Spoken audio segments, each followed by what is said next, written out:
അങ്ങനെ അതായത് ചെന്നൈയുടെ മൂന്നാമത്തെ മത്സരം തുടർച്ചയായ മൂന്നാമത്തെ മത്സരം പരാജയപ്പെട്ടുകൊണ്ട് അവർ പരാജയത്തിന്റെ പടുകുഴിയിലേക്ക് വീഴുന്ന കാഴ്ചയാണ് ഇന്നലെ നമ്മൾ കണ്ടിട്ടുള്ളത്. മറിച്ച് നമ്മുടെ RCB കാര്യമെടുത്ത് പരിശോധിക്കുകയാണെങ്കിൽ RCB തുടർച്ചയായ രണ്ടാം മത്സരത്തിലും അതായത് നല്ല മാർജിനിൽ വിജയിച്ചുകൊണ്ട് അവരുടെ ടീമിന്റെ അതായത് സ്ട്രെങ്ത്തും അവരുടെ ക്യാപ്പബിലിറ്റിയൊക്കെ അവർ വീണ്ടും വീണ്ടും തെളിയിച്ചുകൊണ്ടിരിക്കുകയാണ്. എന്തുകൊണ്ടും RCB ഈ ഒരു വർഷം IPL ഏറ്റവും മികച്ച ടീമാണ് എന്ന് ഞാൻ വിശ്വസിക്കുന്നതിന്റെ കാരണം ഇന്നലത്തെ പെർഫോമൻസ് തന്നെയാണ്. കാരണം അവരുടെ അതായത് ബെഞ്ച് അവരുടെ ബാക്കപ്പ് ഉള്ള പ്ലേയേഴ്സൊക്കെ അത്രയും ഇമ്പാക്റ്റ് ഉണ്ടാക്കാൻ പറ്റുന്ന പ്ലേയേഴ്സ് ഇനിയും അവരുടെ ബെഞ്ചിൽ ഇരിക്കുക എന്നുള്ള ഒരു വസ്തുത കൂടി നമ്മൾ മനസ്സിലാക്കേണ്ടിയിരിക്കുന്നു. നമ്മുടെ ജോഷ് ഹേസൽവുഡും അതുപോലെ തന്നെ ജേക്കബ് ബദലൊക്കെ അതായത് അത്രയധികം ടാലന്റ് ഉള്ള പ്ലേയേഴ്സൊക്കെ ബെഞ്ചിലിരിക്കുമ്പോൾ നേരെ മറിച്ച് നമ്മുടെ ചെന്നൈയുടെ അവസ്ഥ എന്ന് പറഞ്ഞാൽ അതിദുരന്തമായിക്കൊണ്ടിരിക്കുകയാണ്.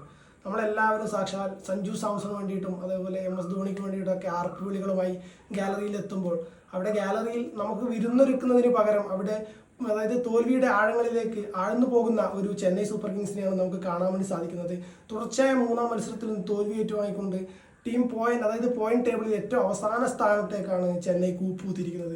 ഇനി ഒരു തിരിച്ചുവരവ് ഉണ്ടാകുമോ എന്നുള്ള കാര്യമാണ് നമുക്ക് എല്ലാവർക്കും ആശങ്കപ്പെടുന്ന കാര്യം. ഏതായാലും ഇന്നലത്തെ മത്സരത്തിൽ ഏകപക്ഷീയമായ രീതിയിൽ നിന്ന് തന്നെ പറയണം, ഏകപക്ഷീയമായ രീതിയിൽ RCB വിജയം കൈപ്പിടിയിൽ ഒതുക്കിയിട്ടുണ്ട്.